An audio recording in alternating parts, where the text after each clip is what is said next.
EPS 95 pension धारकों के संघर्ष ने अब निर्णायक मोड़ ले लिया है। देश भर में गूंजती आवाज, बढ़ता जन समर्थन और राजनीतिक हलचल का यह साफ संकेत दे रही है कि इस बार बजट सत्र में ईपीएस 95 पेंशनर्स की मांगों को नजरअंदाज करना आसान नहीं होगा। एनएससी की ओर से हर स्तर पर पूरी निष्ठा, रणनीति और मजबूती के साथ प्रयास जारी हैं ताकि कोई भी मौका हाथ से ना निकल जाए। बीते कुछ समय से देश के कोने कोने में ईपीएस 95 पेंशनर्स ने एकजुट होकर जोरदार प्रदर्शन किए हैं। ईपीएफओ को ज्ञापन सौंपे गए, जगह जगह पर धरना प्रदर्शन हुए और सरकार तक अपनी बात मजबूती से पहुंचाई गई।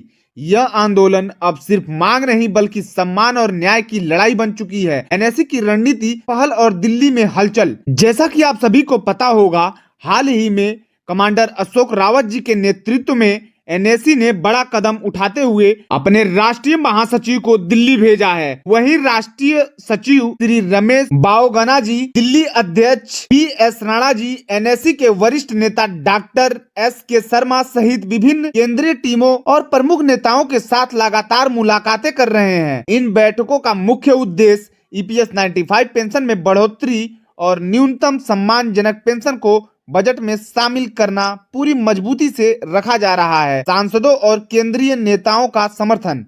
हाल ही में भाजपा के राष्ट्रीय महासचिव गोरखपुर के सांसद श्री राधा मोहन अग्रवाल जी से मुलाकात कर ज्ञापन सौंपा गया। उन्होंने स्पष्ट कहा ईपीएस 95 से जुड़े कार्यक्रमों में वे स्वयं उपस्थित रहे हैं और उन्होंने एनएससी की टीम को लंबे समय से संघर्ष करते देख रहे हैं। इसीलिए वे पेंशनर्स के काम को आगे बढ़ाने का पूरा प्रयास कर रहे हैं। इसके बाद किसान मोर्चा के राष्ट्रीय महासचिव और अमरावती महाराष्ट्र के सांसद श्री अनिल बोड़े जी से मुलाकात हुई। उन्होंने माना है कि काम में देरी हो रही है, लेकिन साथ ही यह भी बताया है कि महाराष्ट्र के मुख्यमंत्री जी से इस विषय पर गंभीरता से प्रयास किया जा रहा है। इन बयानों से यह भरोसा और मजबूत हुआ है कि अब फैसला दूर नहीं। देश भर से मिल रहा जबरदस्त समर्थन।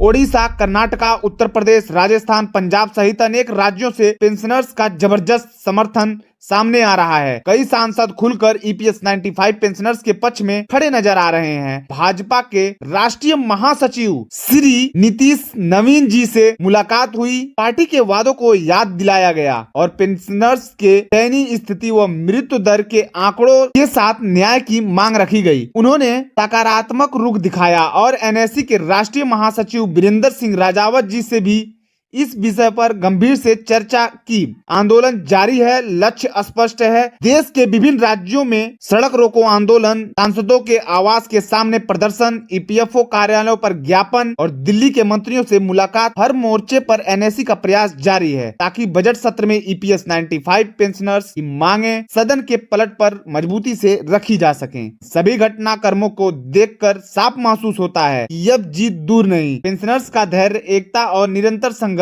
रंग ला रही है। यह सिर्फ पेंशन बढ़ोतरी की लड़ाई नहीं बल्कि लाखों बुजुर्गों के सम्मान, सुरक्षा और भविष्य की लड़ाई है। अगर आप भी इस संघर्ष का समर्थन करते हैं तो इस खबर को लाइक करें, ज्यादा से ज्यादा पेंशनर्स तक शेयर करें और ऐसे ही भरोसेमंद अपडेट के लिए चैनल को सब्सक्राइब करना ना भूलें। ईपीएस 95 पेंशनर्स की आवाज अब हर दरवाजे तक पहुंचेगी। धन्यवाद।